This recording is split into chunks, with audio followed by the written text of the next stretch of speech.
Hello, everyone, and welcome to this amazing panel discussion on Phoenix parking reform, an informational panel discussion on the impacts of parking requirements on our communities and what can be done. And thank you for joining. This panel discussion is hosted by the Urban Phoenix Project and presented to you in collaboration with the Parking Reform Network. We are recording this webinar and hope to provide this recording on our website and via email to those registered. Hi, my name is Nicole Rodriguez. I apologize for not having my camera on. I'm having technical difficulties. It may come on at one point.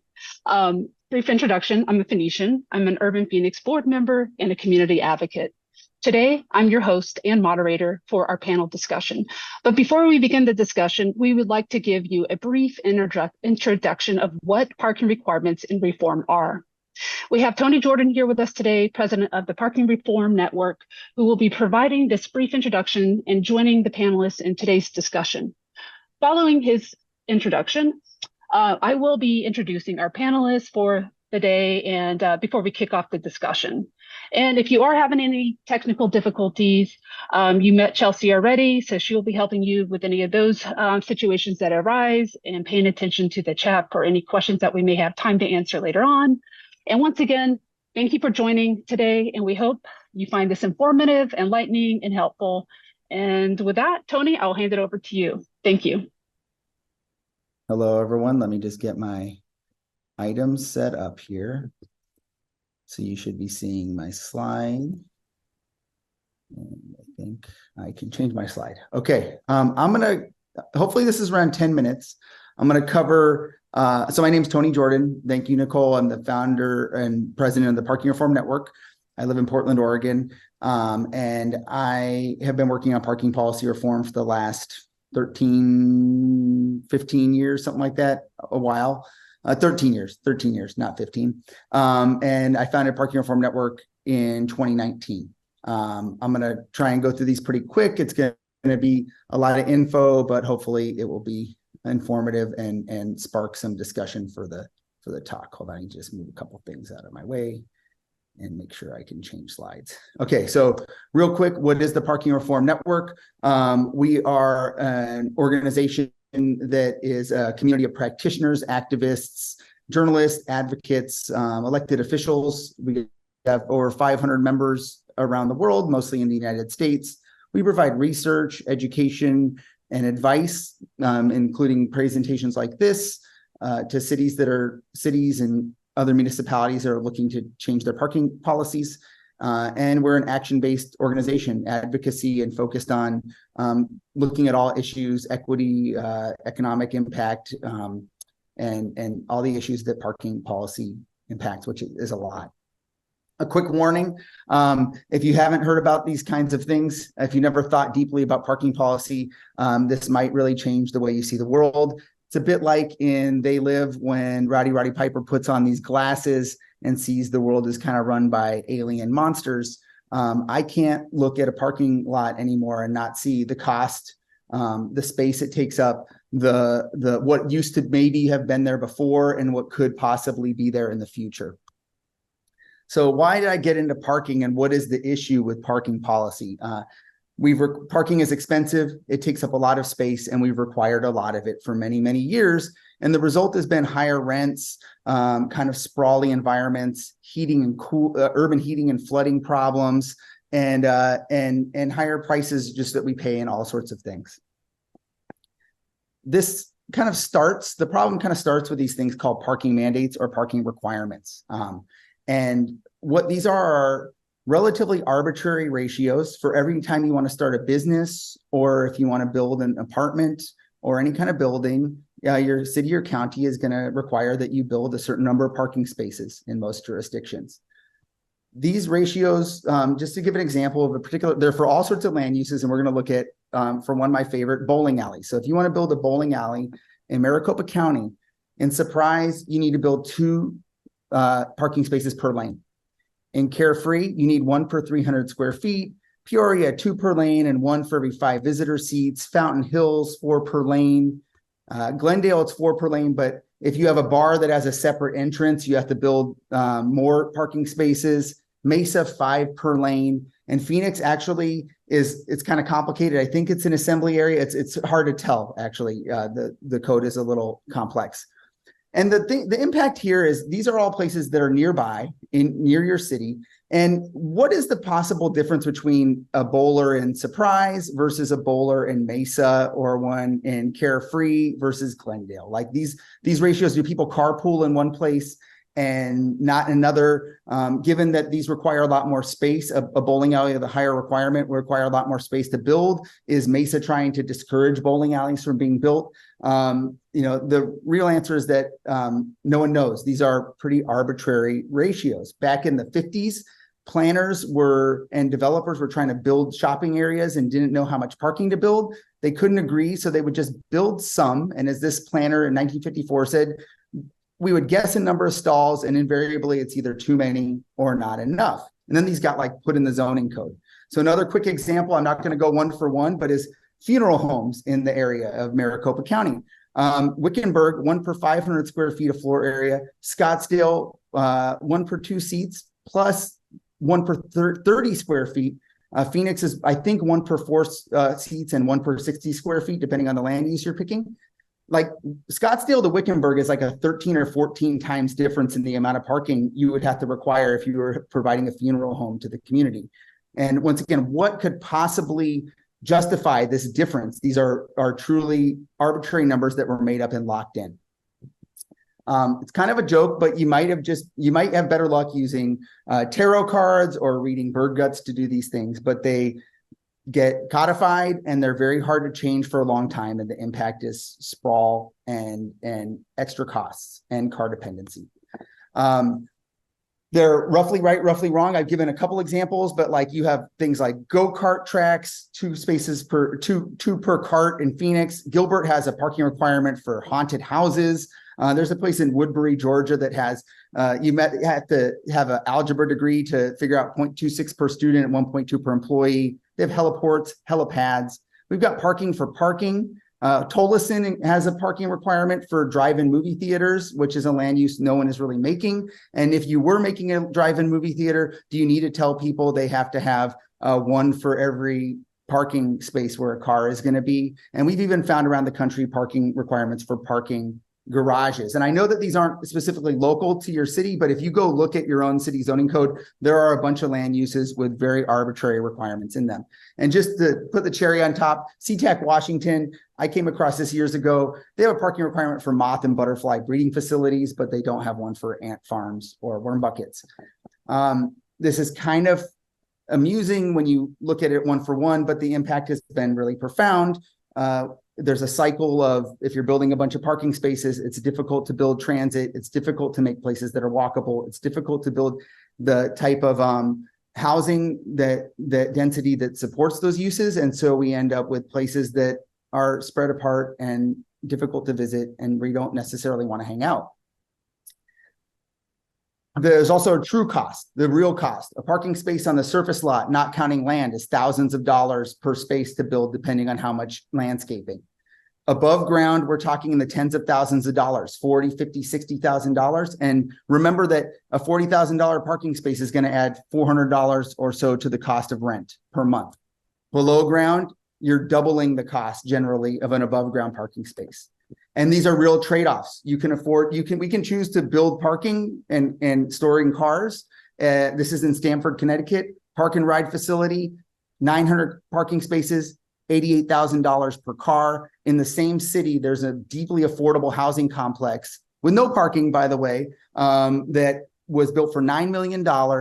It houses about 120 people, $77,000 per person. So when you really compare the amount of cost to build parking spaces sometimes and to house actual people, we're making a trade-off and a decision to do that.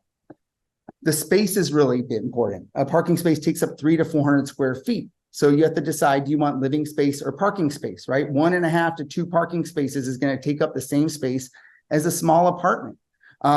And so often the limiting factor on how much housing can be built on a site is not the zoning, it's actually how much parking a developer can fit on the site. It's important to look at these numbers in context. When you think about that 2 spaces per apartment, and then you look at the ACS, the American Census data on how many cars people own in Maricopa County, all households, 4.8% own no cars, but 33% 1 car, 39.9% 2 cars. But among renters, 10% of the households own no cars, 45.6% own 1 car, and 32.8% own 2 cars. So 88% of renters in the county own 2 or few cars per household. But when you look at the parking requirements for housing in the county, you see that in Wickenburg, which has pretty low parking requirements, you're already requiring more parking than half the renters own for cars. Mesa, you're going above what 88% of renter households need for parking.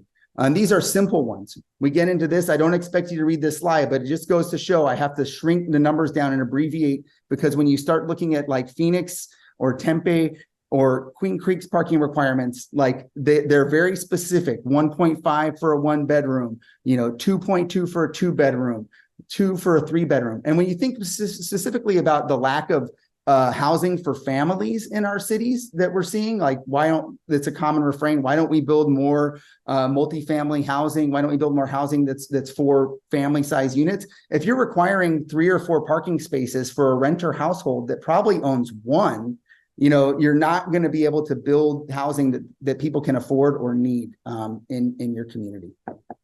So there is a solution.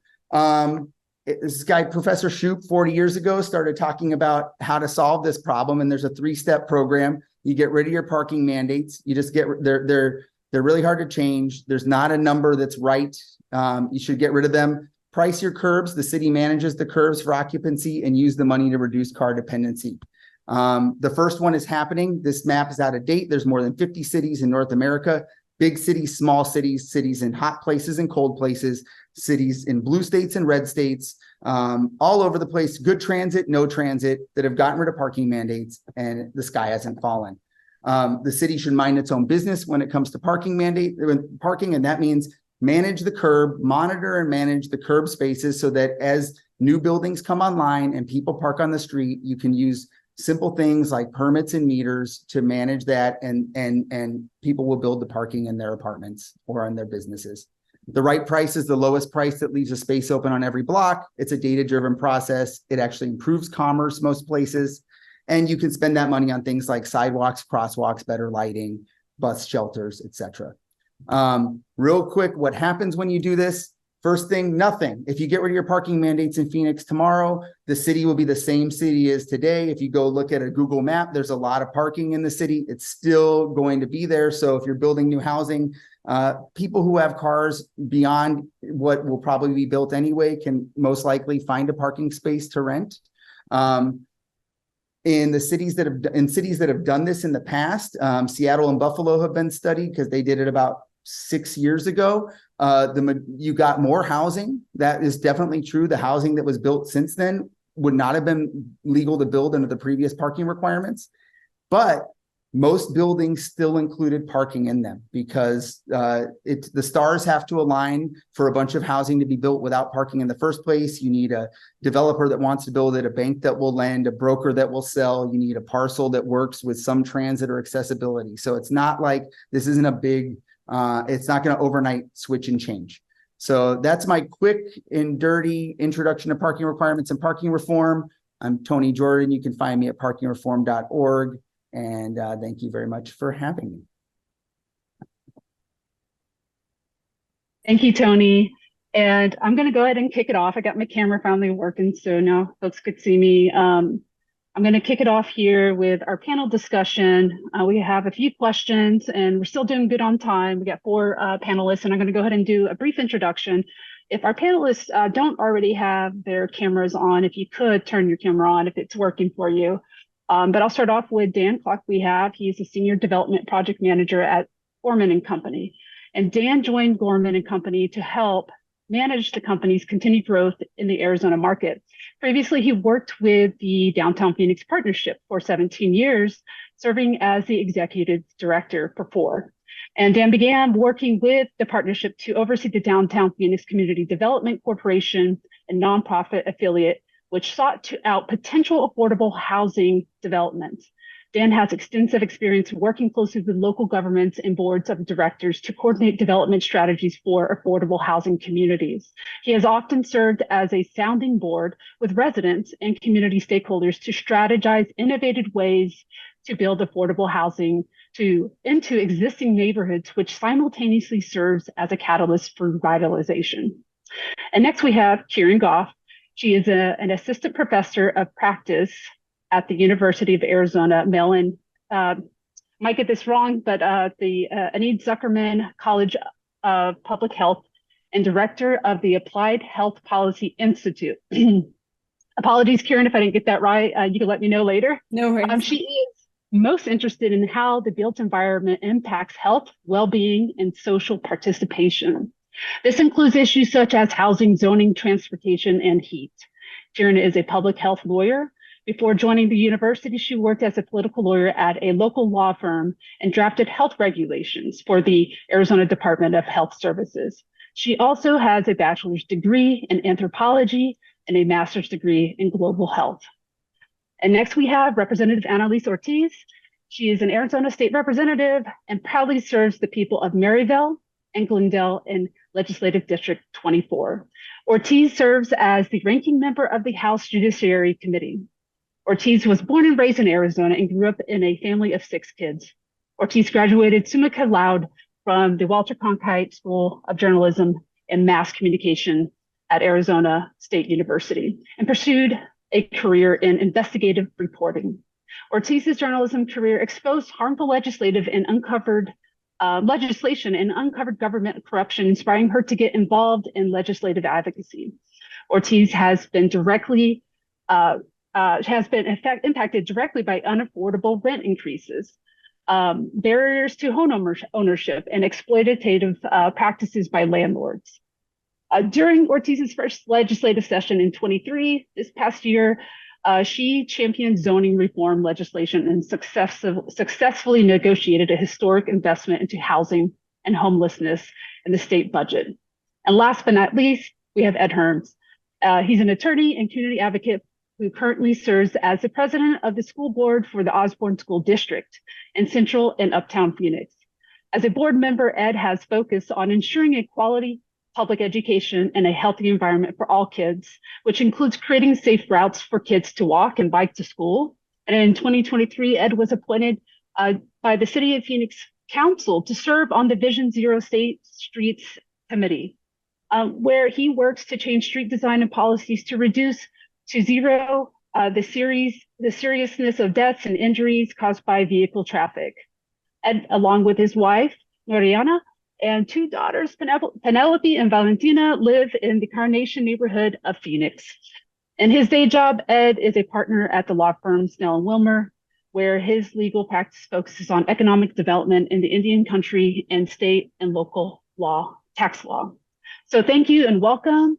And I'm going to go ahead and open up with one of our first questions we have today. And thank you guys for also, I see a lot of great comments in the chat. It's been putting a lot of smiles on my face. And at any point, it seems like we have a lot of advocates, but play devil's advocate at any point you want to and ask some questions that we may have thought of if we do have time later. So with our first question, we have, now go ahead and if we have, Kieran, if you want to go ahead and start off with this, what is the connection between parking requirements, increased housing costs, and the overall affordability of housing? Absolutely. So first of all, he talked at the beginning, he did a great job of illustrating how much a parking space costs and how arbitrary these requirements are. And if you think about it, it's actually kind of understandable that the mechanisms by which we decide how much parking we have are kind of unscientific and arbitrary because it's hard to figure out how much you need of a lot of things. The problem is that our policy mechanisms for providing it make it really hard to adjust when you build the wrong amount. We sort of treat parking like infrastructure, but it's not like other infrastructure where there's some central agency who's managing it and adjusting it, looking at the system as a whole and being able to respond to our needs. So parking minimums are kind of this bizarre public policy space because the way that we provide and finance them in effect creates a parking subsidy, but this is achieved not through a direct subsidy through the government, but actually through requiring private sector actors to provide that infrastructure. So he did a great job of illustrating how expensive a parking spot is. It varies a lot from place to place, study to study, but we know that it's very expensive, in the ballpark of oftentimes hundreds of dollars a month. And that cost is essentially subsidized through higher prices for everything that we buy. So we're talking mostly today about the residential space, but this is also true when you go to a restaurant or a retail establishment or really anywhere. That cost is baked into basically the cost of living for everything that we buy, which makes it so that it's very hard to unbundle it and make decisions based on whether or not the cost of parking is worth it to you. And in effect, actually kind of it increases the cost of other modes because you've already have the sunk cost of parking. And so from a public policy perspective, I would certainly question parking minimums as a policy strategy at all. But on top of that, we know that if we're going to have parking minimums, we now know that they, certainly in Phoenix, significantly overestimate the demand for parking. So the low-hanging fruit here is to say, okay, I'm a realist. We're not going to be able to revamp our entire policy paradigm overnight, but let's at least try to eliminate some of these spaces that aren't used. And in the housing space, this can actually be quite rewarding because a lot of work in the built environment or environmental space is much more indirect, right? How something impacts climate change or whatever.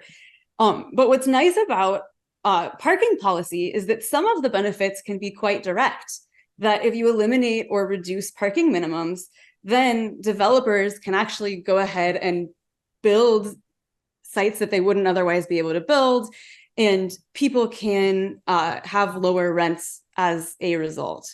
And this gives developers flexibility because they can choose to do things like charge tenants less rent because their costs are lower, or unbundle the cost of parking by charging for parking and that sort of thing. So sorry, long answer, but it's a big topic. No, that was great. And you led me to think about like infill projects for smaller projects. And I wanted to, Dan, with your background in affordable housing, if you don't mind also chiming in on this and kind of giving your 2 cents on that perspective.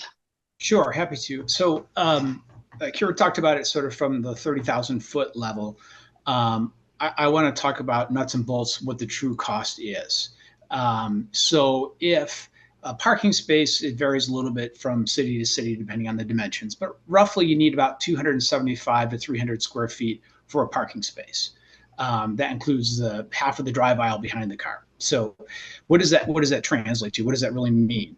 So if I'm buying land really cheaply at $10 a square foot, and then I'm paving it and putting in curb and gutter for the parking lot, that translates to roughly $6,000 a space.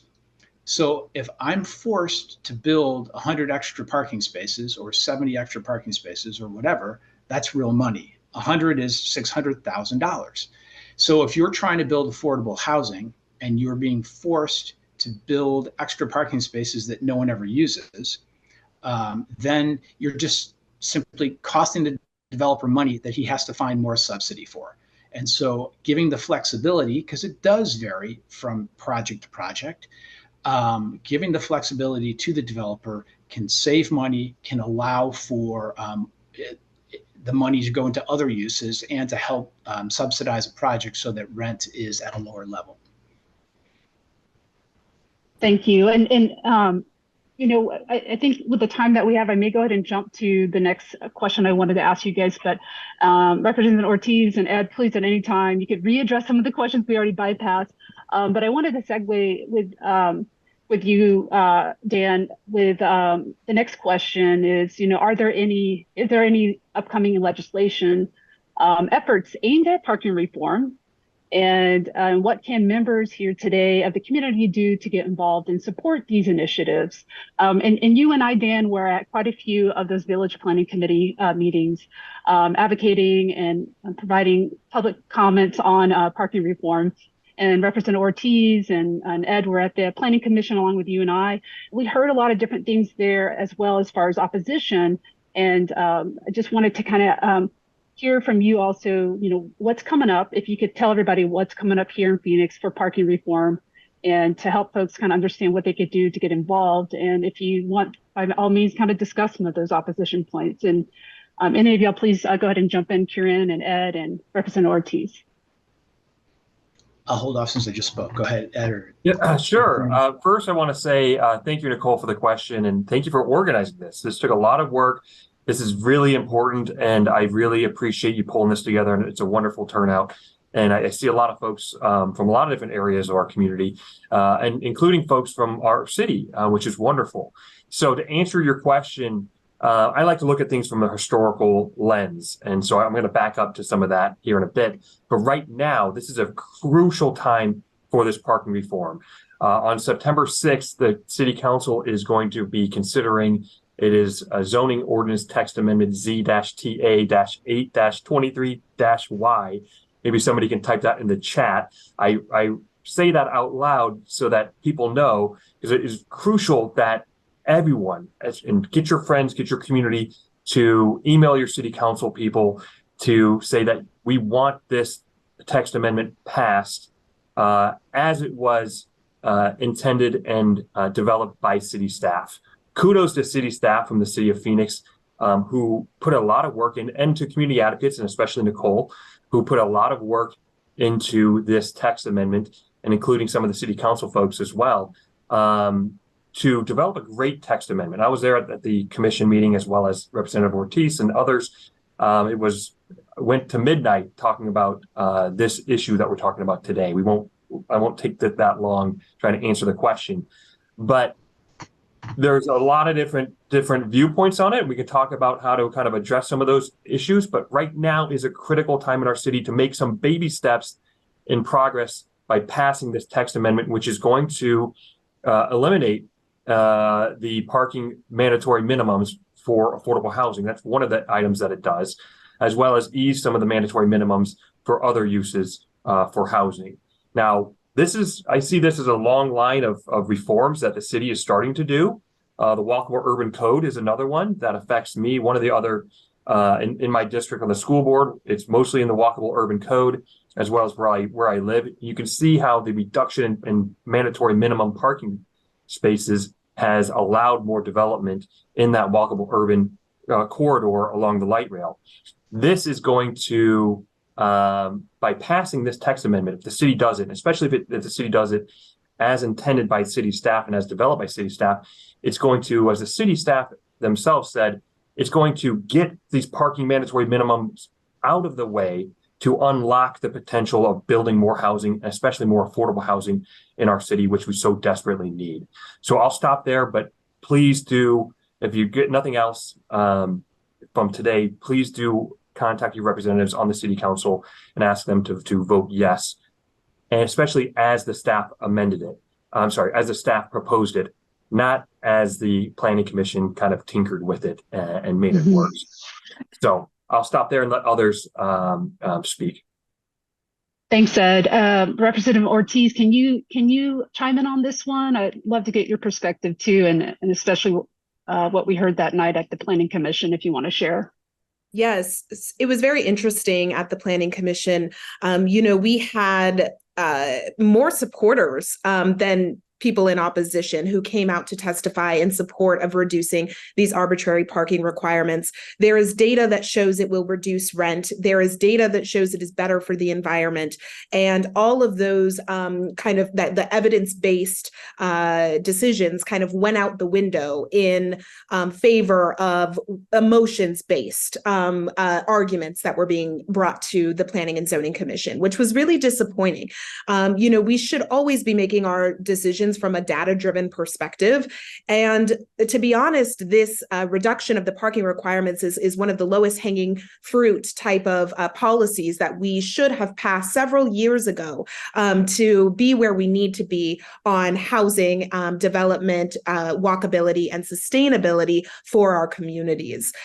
So I still have some hope and optimism here. We need to make sure we turn out to the council meeting on September 6th, and we really make it clear to the city council that the support is out there. And I just want to give a couple of real world examples. I was at a conference just last week hearing from Native American Connections, a nonprofit developer. Many of their complexes are 100% affordable. They were talking about a transitional living complex in Phoenix, which is a place where people can go from homelessness into housing and can kind of get their stability and get back on their feet. In that complex, the city of Phoenix's parking requirement mandated 93 parking spaces. Guess how many residents of that complex currently have cars? Only 12 of them. So it does not make sense for us to have arbitrary parking requirements when these decisions should be based on data, on the developer and the architect working together with the service provider and the nonprofit who understands their population best, right? They understand the residents and what their needs are. And a bank is not going to finance a project that does not have parking, right? There always is going to be that consideration of how much parking is really needed.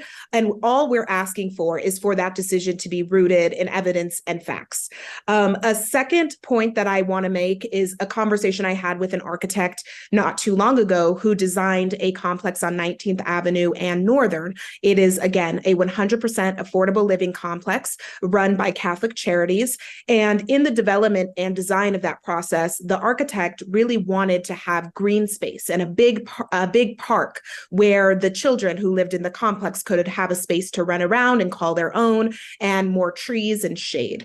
Because of Phoenix's parking requirements, they needed to cut down significantly the size of the park in order to put parking spaces. And as the architect was telling me this, we were standing there in the parking lot, all of the stalls around us were empty.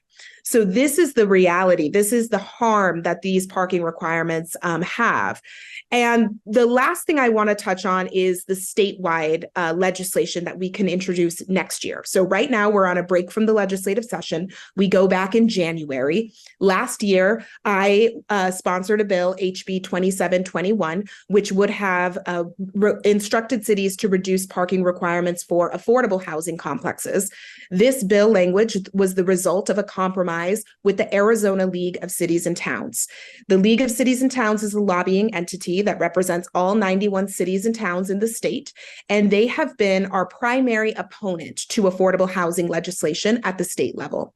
So we worked out this compromise, and the bill did not receive a hearing. Now we see the city of Phoenix taking initiative on their own, right? But it has been a battle. It has been, we've seen opposition coming from the city. We have city council people who are continuing to waver on whether they will actually vote yes on this parking reduction. And so to me, this signals that if we fail at the city of Phoenix to do something on, again, a very low-hanging fruit ask here, next year at the legislature, we are going to have to come back with a statewide piece of legislation around parking. And I am going to have to really seriously consider about what kinds of compromises we are going to make with the League of Cities and Towns, because if they are not getting their cities to act and do the right thing on their own, then we're going to have more aggressive legislation at the state level. Thank you. And you brought up something about the arbitrary parking requirements and the excessive amount of parking that was required in a couple different situations and scenarios where it's not meeting the actual demand, which is a lot lower, as we know, than what was required for them to develop. With that, sometimes we get questions about, you could get a permit to reduce the parking, and but that red tape comes with costs as well. And so, Dan, I was wondering if you could kind of elaborate about that and the red tape that if a developer were to attempt to reduce parking based on the current requirements, how that impacts the Sure. overall development as well. Sure. As an affordable housing builder, sometimes we're not welcomed into cities with open arms. There may be some folks that aren't real excited about us being there. It's just part of the business. It's not. It's just life. But what has happened at times is that when you do need to have variances or use permits, they can be used in a way that can stop a project. And so if somebody really doesn't want an affordable housing project, they can use parking, traffic, impact on schools. There's a lot of these different things that get tossed around, which basically circle back to, I don't want affordable housing in my neighborhood. And so that is used on a regular basis by residents who understand the nuances of how to stop things. And so, yeah, it has a big impact, especially depending on the city that you're in. Yeah, and we saw that quite a bit also at the village planning committees as well, which is an interesting topic for another time too, just on the makeup of those village planning committees. But one of the things I wanted to kind of change gears on, because this is one of the questions we had today, and I've seen it in the chat here as well, is on urban heat, right? And then we have maybe time for another question or two.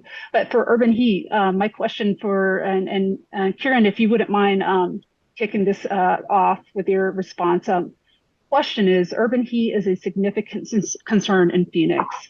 How does the current parking infrastructure contribute to this issue? And how can parking reform be leveraged to mitigate urban heat effects?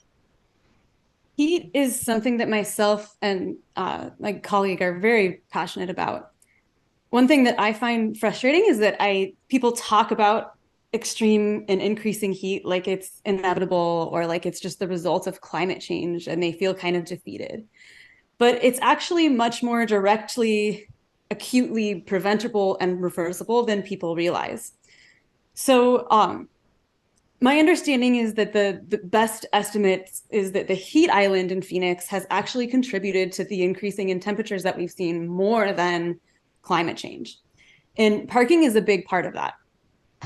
In the summer, the Phoenix sun, the pavement radiates about 46% more heat than the natural landscape. Asphalt surface temperatures can rise to over 175 degrees in the summer sun. And people often actually get contact burns when they fall on hot pavement in Phoenix. So from a policy perspective, one thing that we can do is reduce the amount of parking that we require. We can also do things that make it easier and more enjoyable to do things like ride bikes and other modes instead of driving. We desperately need to increase our tree canopy. And then my team has also been looking into some other potential policy solutions when it comes to asphalt and pavement. We're at the beginning stages, but one thing that we've been researching is whether it's feasible to actually depave some lower traffic surfaces.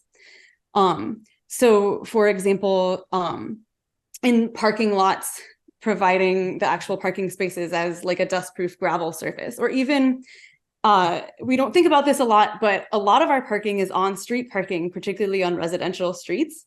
And our residential streets are actually quite wide, in part because they allow for on-street parking on both sides.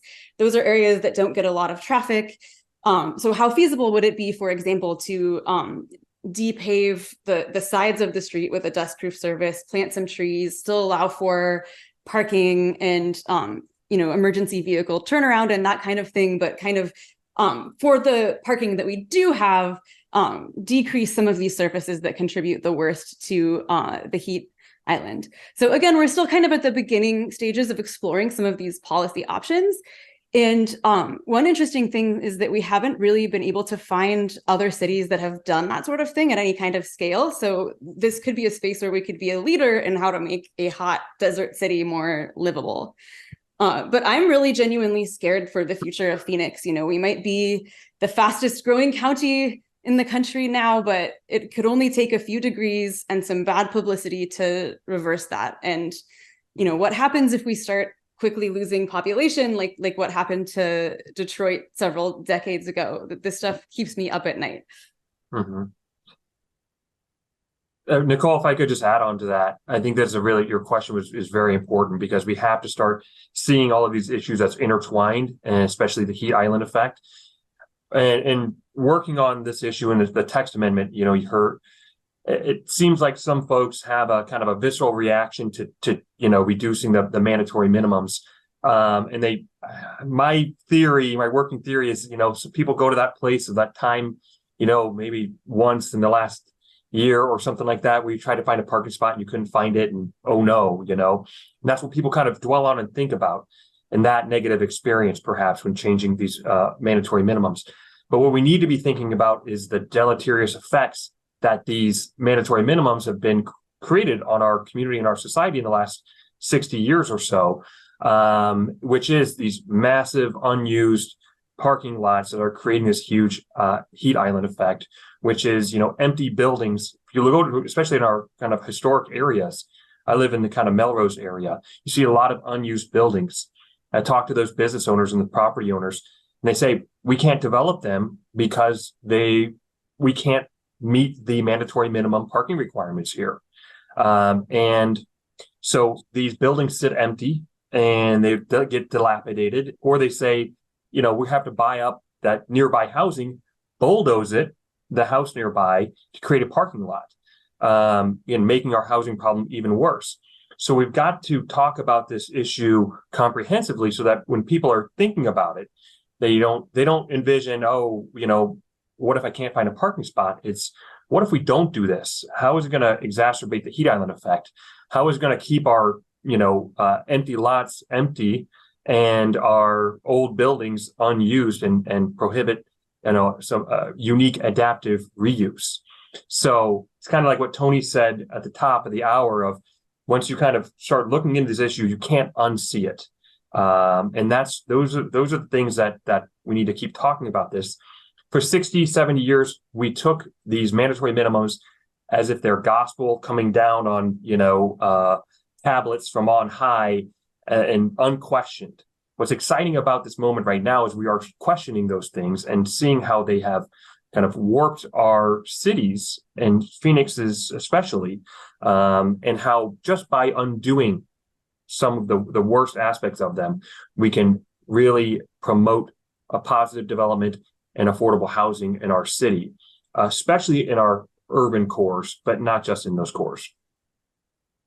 No, yeah, thank you for that. Sorry, go ahead. Is it Representative Ortiz?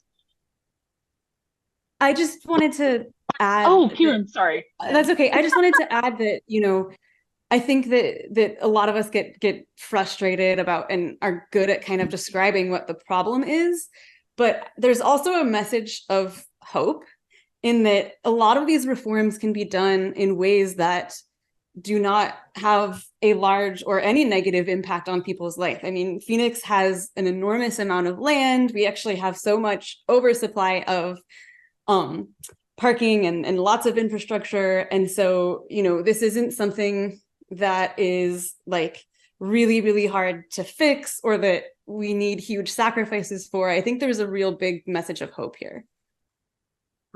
Yeah, I agree. And there is this concern of needing to take essentially what is described as baby steps and our incremental approaches. I saw someone put in the chat. I wanted to ask Representative Ortiz, what we heard at the Planning Commission and at some of the village planning committees is that, parking reform is great, but just for the inner corridor, but not for everywhere else. As far as the reform that City of Phoenix is proposing, the Planning and Development Department. What are your thoughts on that when you hear people describe that reform is meant just for the inner city core and not for the rest of the entire region of Phoenix?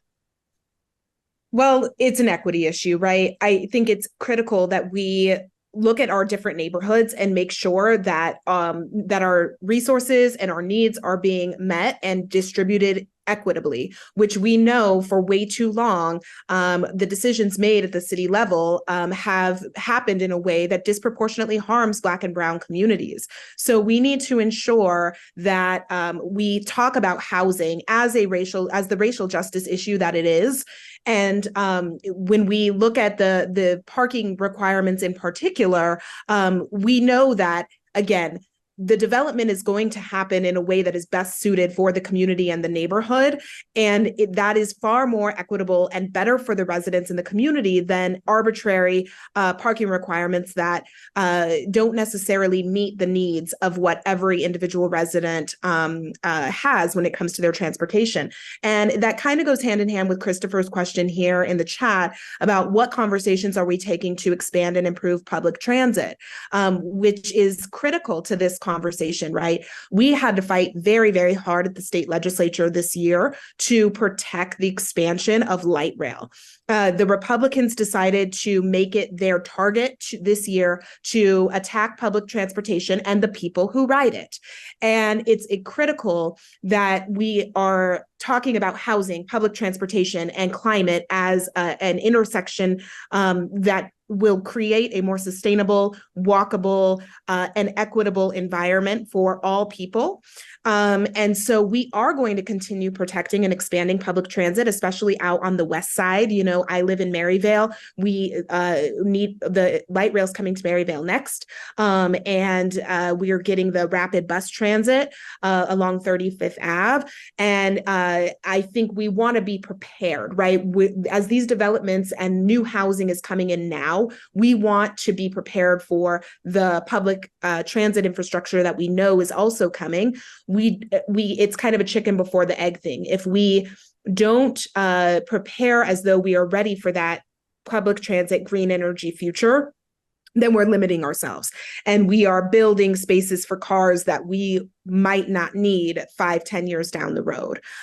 So again, it goes back to data, it goes back to the needs of the community and the residents, and to ensuring equitable approaches to housing and public transit. Thank you for that. Yeah, and I think also for today, something to kind of help folks digest this, if this is a new topic for them, it is understanding, Phoenix oftentimes is a leader on a policy, but on this particular topic, there's actually other large cities who have been a leader. And Tony, I actually wanted to pass off this last question to you. I think of, Minneapolis, but you would know better on some of these. Are there successful examples of cities that have already undergone significant parking reform? And if so, what lessons can Phoenix learn from their experiences in terms of implementation and managing potential resistance to change? Thanks. Yeah, I mean, and great answers from all these panelists. I've been listening and answering questions in the chat, and there's good questions in there. So you've got a good team here, and I hope that you press on and make these reforms. There's a lot of questions about what exactly is going to happen, and I think one of the keys here is that these reforms really kicked off since 2016, 2017, 2018. So there's not a ton of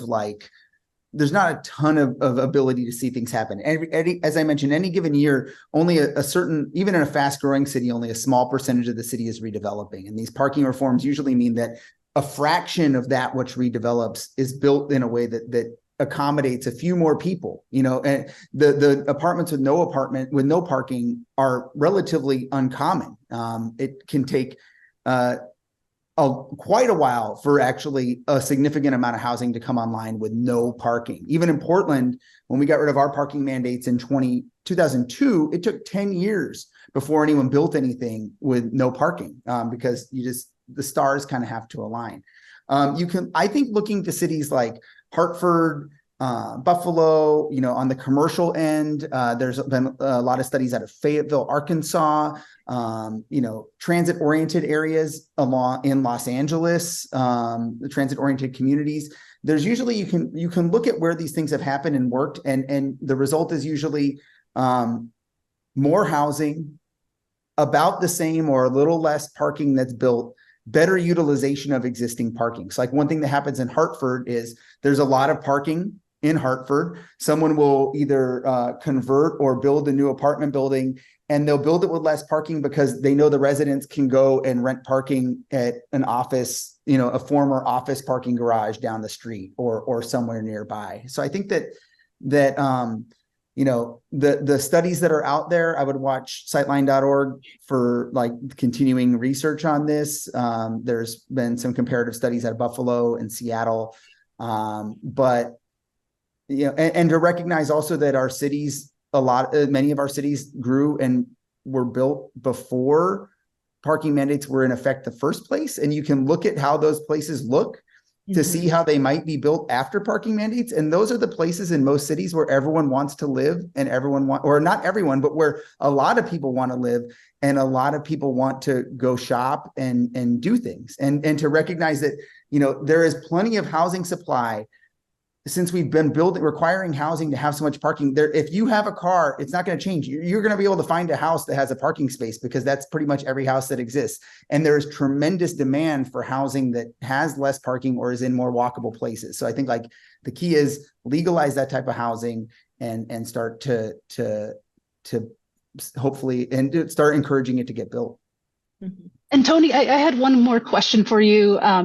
With Phoenix being maybe a little bit hesitant, with, my ear to the ground on this topic, from some of the council members, have other cities implemented parking reform and did like a wait and see and kind of test it to see how, how development and those concerns in opposition, how it all transpired?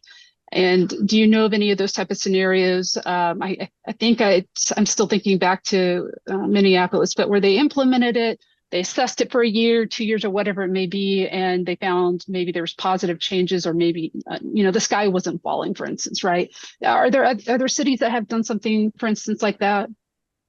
Yeah, so I think that a great point here is that the city has a role to, as I mentioned in my slides, to watch and manage things. So one thing I would really recommend is that the city, we've seen this in Anchorage and in Nashville, where the cities around the same times they did reforms, they funded parking management studies or additional, they kind of funded additional capacity for the city to watch what's happening on the street and be ready to help manage that, whether that means, permits that allow existing residents to park there, and new buildings have to either provide on site, or they have to, people have to find parking somewhere else, or you're just managing the on-street parking a little better. That will prevent, I can tell you from my own experience in Portland, we actually took a step back a little while after these apartments first came online because the city didn't have a backup plan. So I think that nothing is fully set in stone, and it takes a long time for things to change, as I keep saying. So get started early and be prepared to actually, watch and manage the situation that goes forward. And it's, if we could build buildings like that in the United States, we'd have a lot easier time solving our housing crisis. But, if you got rid of all your parking mandates tomorrow, the other panelists could probably say how long it would take for the first buildings to really come online that would really show this. And in the interim, what I think one thing we miss is the marginal benefits, right? If you get rid of these parking mandates and allow the market to kind of allow a developer to put they might add 5-10 units onto an apartment building. They might still build the same amount of parking they would have had before, but you're going to get a free 5 or 10 homes in every, and if we had been doing that all along, if every apartment building in our cities had 5, 10, 15 more apartments in it, we'd be in a very different situation housing wise than we are now. Thank you for that. It looks like we got 5 minutes left. Ed, do you have any kind of closing thoughts or comments? Yeah, just one, thank you for putting all this together. But this really, I think sometimes as we talk to our friends and neighbors about this, and as you continue to kind of, those people that might be on the fence, continue to think about this, it's important to remember, we're in a housing crisis right now. And sometimes we might fall into the thought of, it's about putting more money into subsidizing housing, and that is important. And applaud Representative Ortiz, who has done a lot of work and has successes there. But it's also about taking away the barriers to housing that we have right now. And this is something that the city can do for free. Not just the city of Phoenix, but other cities throughout the state that can do. Costs nothing, but might be one of the most important things that we can do to actually make sure we have affordable housing, workforce housing, just housing generally in our state and in our cities. And it's not going to be an overnight change. Just like the change in this city, in Phoenix, since when the 1950s, when they started implementing these and increasing the mandatory minimums, the kind of proliferation of empty parking lots, that wasn't an overnight change either. Getting rid of the mandatory minimums isn't going to be an overnight change. And that's for those people that want immediate change. Maybe that's not music to your ears, but for those people who are maybe a little bit worried about it, it's important to emphasize we're just allowing the market to decide and to help drive this and taking away the impediments to housing, one of the biggest impediments to housing. And we're going to keep an eye on it. You know, if things change, these mandatory minimums have not taken into account that the economy in 2023 looks so much different. Here in Phoenix, we have Waymo, we have Uber, we have Lyft, we have e-bikes, which I think are going to help change our landscapes for the better. And the mandatory minimums, in large part, are what they were in the 1970s when we didn't have any of these things, nor the light rail, nor bus rapid transit. This is part of the modernization of our policies that are going to make city of Phoenix and hopefully our other cities that adopt these type of reforms into more livable, more walkable, more affordable cities for all of us. Thank you. It's absolutely free. And there's no cost to implementing this. Thank you for adding that. And then Dan, do you have any brief closing thoughts you'd like to share? Yeah, I think the important thing here is we keep talking about the cost of the parking, but we also have to look at the cost to the city itself. So when the city mandates that someone has to build more parking, it means you need a larger parking lot. And a larger parking lot means one use is further away from another use. So that means the distances in between is further. The road is not only longer, but the water line and the sewer line underneath that road is longer. That means we all have to pay as citizens, we have to pay for the maintenance of that street. We have to pay for the maintenance of the water line and the sewer line. That cost is picked up by us, the taxpayers. And so at some point, it has to be repaired or replaced. A water line, $400 to $500 a foot to replace. Okay, so if we have 5,000 miles of road in the city of Phoenix, which is what we have, and we've overbuilt parking that extends the amount of roads we need by 5 or 10%, 10% of 5,000 is 500 miles. Okay, imagine the cost, and I can tell you what the cost is. It's over $1 billion to replace 500 miles of water line to do that. We have to pay for that. It's not just about the parking itself. But also remember that the parking is not separate from two other things, and that's lot coverage and density. If you if you reduce parking, but you don't increase lot coverage or density, you're not going to get more on it. So you have to, those all dovetail together. So. Thank you. And it looks like we're right at time. I apologize. I wanted to get closing thoughts from Kieran and Rep. Ortiz, but we did have a lot of good discussion today. And really, in closing out, and Chelsea, if you don't mind pulling up the closing slide here with the web addresses, thank you guys so much for your time. And we just want to wish you guys a great week, rest of your week, and Labor Day holiday. And let us know what you thought about today's discussion by emailing us and reaching out to Urban Phoenix Project and the Parking Reform Network. And please visit our websites that you see up here right now. And to find our contact information, you can also visit our websites to email us and let us know if you have any other ideas for Urban Phoenix Project on as far as like guest speakers, informational presentations, or more panel discussions. This is one that could be like a part 2 essentially, right? But I should note also Parking Reform Network and Urban Phoenix Project are 501c3 orgs, and we're primarily run by volunteers. So speaking, we always appreciate the support that we could get. And once again, thank you. And Tony, if you got any closing thoughts, and I just want to thank everyone for your time. No, I'll just say this is great. We're watching and cheering you on and providing whatever support we can. As I said in the chat, make sure people know, tell your friends and neighbors about the cost of parking. Tell them about how much space it takes up. They might not get all in on the issue like me, but they're much less likely to oppose these policies once they understand the costs, and they are big costs. So good luck, and we're going to be watching in next week, see what happens. Thank you, guys. Take care.